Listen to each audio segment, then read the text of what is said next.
तो कैसे हो आप लोग। आई होप आप सभी अच्छे और मजे में होंगे। मेरा नाम भारती और आज हम लोग क्या पढ़ने वाले हैं। आज हम लोग पढ़ेंगे क्लास 9th बायोलॉजी का चैप्टर 2 जिसका नाम है टिश्यू। उसमें पढ़ेंगे प्रोटेक्टिव टिश्यू के बारे में। तो देखिए प्रोटेक्टिव टिश्यू जो होता है उसे 2 पार्ट्स में क्लासिफाई किया गया है। पहला होता है एपिडर्मिस और दूसरा होता है कॉर्क्स।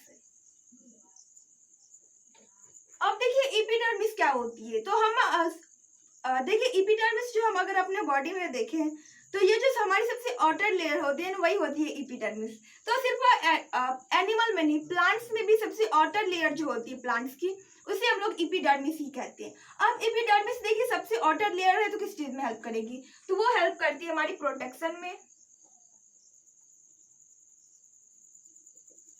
अब ये हमें प्रोटेक्ट किस चीज से करती है, तो प्रोटेक्ट करती है हम लोगों को इंजरी से प्रोटेक्ट करती है और ये पैथोजेंस का अटैक जो होता है उससे भी हेल्प करती है। अब देखिए आप बोलेंगे कि प्लांट्स में कहाँ से पैथोजन का अटैक होता है, तो देखिए प्लांट्स में भी बहुत सारे ऐसी बीमारियां होती है, बहुत सारे डिजीज जो कि प्लांट्स में देखने को मिलती है। जैसे अगर आप वीट को देखेंगे तो वीट के ऊपर में रस्ट आ जाता है, तो वो भी एक डिजीज की वजह से होता है।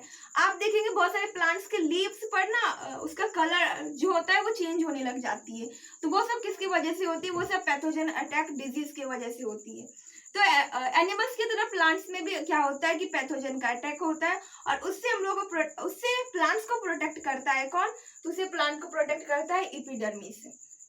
और देखिए वाटर जो होता है ना, वाटर इवेपोरेट होते रहता है तो उससे भी प्लांट्स को हेल्प करता है एपिडर्मिस। इसके बाद प्लांट्स को और किस चीज में हेल्प करता है, तो रूट में देखिए रूट में क्या प्रेजेंट होता है, रूट में भी एपिडर्मिस प्रेजेंट होता है। वो प्लांट्स को बेटर एब्जॉर्प्शन में हेल्प करता है। अब बेटर एब्जॉर्प्शन किस चीज का, तो वाटर जो एब्जॉर्ब करता है उसमें एपिडर्मिस हेल्प करता है। अब वो कैसे करता है, तो सरफेस एरिया जो होती है, रूट की जो सरफेस एरिया होती है उस सरफेस एरिया को ये बढ़ा करके वाटर को एब्जॉर्ब करने में हेल्प करता है। अब चलिए प्लांट्स का एपिडर्मिस का एक डायग्राम बनाते हैं। ये देखिए ये हुआ हमारा एपिडर्मिस, प्लांट सेल है तो इसमें एक डेफिनेट शेप होगा। ये हो गया एपिडर्मिस। ये क्या है, ये है एपिडर्मिस। एपिडर्मिस के नीचे होता है हाइपोडर्मिस। क्या होता है इसके नीचे में, हाइपोडर्मिस।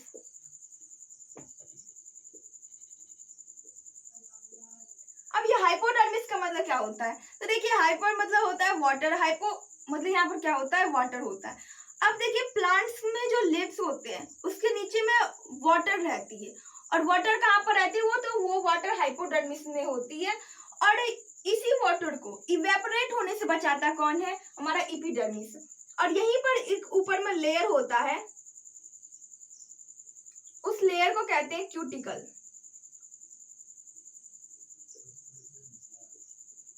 क्यूटिकल देखिए जीरोफाइट प्लांट्स, कौन सा प्लांट, जीरोफाइट। अब देखिए जीरोफाइट प्लांट ऐसे प्लांट को कहते हैं जो प्लांट के डेजर्ट में पाए जाते हैं। डेजर्ट में जो प्लांट्स पाए जाते हैं उसे जीरोफाइट प्लांट कहते हैं। अब देखिए ये जो जीरोफाइट होता है वहां पर देखिए क्लाइमेट जो होता है वो बहुत ही ज्यादा वार्म होता है, वहां पर बहुत ही ज्यादा गर्मी रहती है डेजर्ट में, और वहां पर पानी प्लांट्स को मिल पाना बहुत ही ज्यादा मुश्किल होती है। और अगर कोई प्लांट्स के पास पानी आ भी जाती है तो वो क्या होता है, वहां पर इवेपोरेशन ट्रांसपिरेशन होने का डर रहता है। वहां पर क्या होगा, प्लांट्स तुरंत वो जो वाटर रहता है उसे वो इवेपोरेट कर सकता है, तो उसको हेल्प कौन करता है, तो ये जो क्यूटिकल होती है ना वो एपिडर्मिस के ऊपर में एक लेयर बना करके रखी रहती है जो कि प्लांट्स को उस वाटर जो होता है वो इवेपोरेट होने से रोकती है। आई होप कि आप लोगों को समझ में आ गया होगा एपिडर्मिस। एपिडर्मिस क्या होता है, प्लांट्स के ऊपर में, प्लांट्स के आउटर में एक लेयर होती है जो कि होती है एपिडर्मिस। एपिडर्मिस के नीचे होता है हाइपोडर्मिस जहाँ की वाटर स्टोर रहता है। अब देखिए वाटर इवेपोरेट कर सकता है, तो इवेपोरेट करने से बचाने से कौन हेल्प करता है, हमारा एपिडर्मिस हेल्प करता है। इसके बाद एपिडर्मिस में देखिए ये क्यूटिकल है, इसको इरेज करते हैं यहाँ पर, तो यहाँ पर प्रेजेंट होता है स्टोमाटा। अब कैसे होता है तो उसे देखते हैं। देखिए ये होता है प्लांट, अब यहाँ पर प्रेजेंट होती है गार्ड सेल।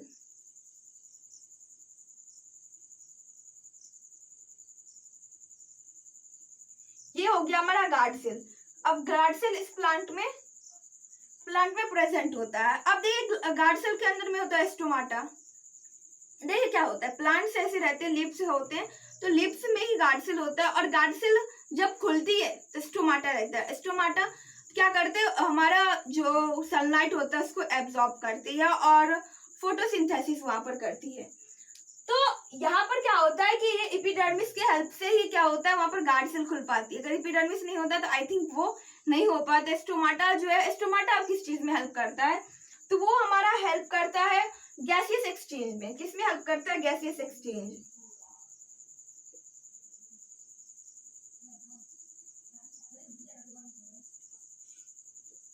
और एब्जॉर्प्शन ऑफ सनलाइट, सनलाइट को एब्जॉर्ब करने में भी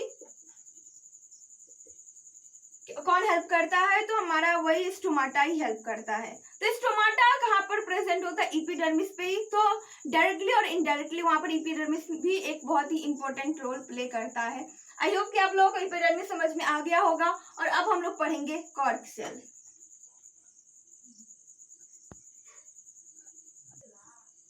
अब देखो दूसरा होता है जो कॉर्क होता है। अब ये कहाँ पर प्रेजेंट होता है, तो देखिए एपिडर्मिस जो होती है वो लीव्स में प्रेजेंट होती है, ठीक है। और ये जो कॉर्क होता है ये bark of the tree. Cork tissue किसे कहते हैं, तो ये कहते हैं bark of the tree. Bark of tree is called cork tissue. अब देखिए बार्क क्या, पेड़ में जो छाले होती है ना उसे ही कॉर्क कहा जाता है। और फर्स्ट टाइम जो रॉबर्ट हुक था उन्होंने कॉर्क सेल को ही लेकर के खुद के बनाए हुए माइक्रोस्कोप से उन्होंने देखा था। अब देखिए ये क्या होती है, तो ये भी प्लांट्स को हेल्प करता है किसमें, मैकेनिकल सपोर्ट में। सपोर्ट में मतलब कि उसको अच्छे से खड़े होने में उसको हेल्प करता है। अब मैकेनिकल सपोर्ट क्या होता है, इसे हम लोग आगे कभी पढ़ेंगे, फिजिक्स में पढ़ाई होगा ये मैकेनिकल सपोर्ट क्या होती है। तो मैकेनिकल सपोर्ट में हेल्प करती है, उसे इंजरी से बचाती है। अब देखिए क्या होता है कि अगर प्लांट्स क्या होता है ना कि बहुत ही ज्यादा सॉफ्ट रहता है, तो हम लोग कहीं से चलते भी रहते हैं और इसे प्लांट को पकड़ के खींच लेते हैं। जैसे कि अगर कोई छोटा पेड़ पौधा रहता है तो हम लोग उसको खींच लेते हैं। तो वैसे अगर हमारा बड़ा जो ट्री होता है अगर वो भी उतना ही सॉफ्ट रहता तो क्या होता है, किसी भी पेड़ को पकड़ के एक बार में तोड़ देते। बट क्या है कि वहां पर इस कॉर्क के वजह से वो क्या होता है कि बहुत ही ज्यादा रिजिड बन जाती है और जिसकी वजह से हम लोग उसे आसानी से नहीं तोड़ पाते हैं, आसानी से काट नहीं पाते हैं। तो वो किसके वजह से होता है, तो वो होता है कॉर्क टिश्यू की वजह से, और वही प्लांट्स को हेल्प करते हैं। अगर ऐसा नहीं होता तो आई थिंक प्लांट अभी जितना है उतना भी नहीं रह पाता। अब इसके बाद और किस चीज में हेल्प करती है, तो वाटर लॉस होने से बचाती है। अब वाटर लॉस होने से कैसे बचाती है, देखिए हमने एपिडर्मिस में एक बात बताया था, क्यूटिकल होता है इसमें,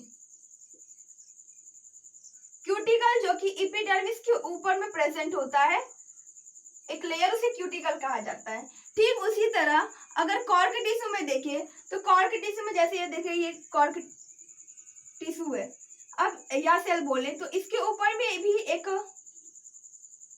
लेयर प्रेजेंट होती है।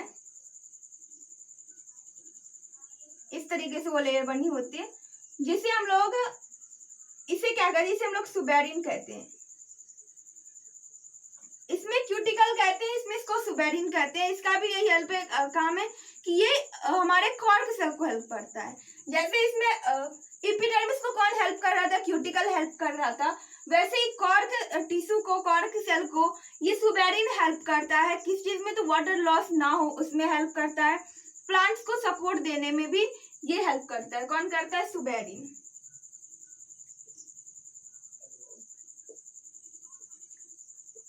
अब देखिए कॉर्क का यूजेस कहाँ कहाँ होती है, तो सबसे ज्यादा इसका यूज होता है कमर्शियल में प्रोडक्ट को तैयार करने में, और हम लोग बैडमिंटन खेलते हैं उसमें भी तो कॉर्क रहता है। कॉर्क क्या होता है, अब जैसे देखो ये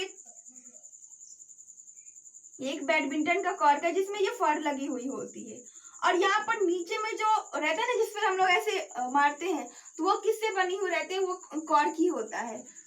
और इस कॉर्क का सबसे ज्यादा कमर्शियल यूज होता है। आई होप कि आप लोगों को समझ में आ गया होगा कॉर्क टिश्यू के बारे में भी।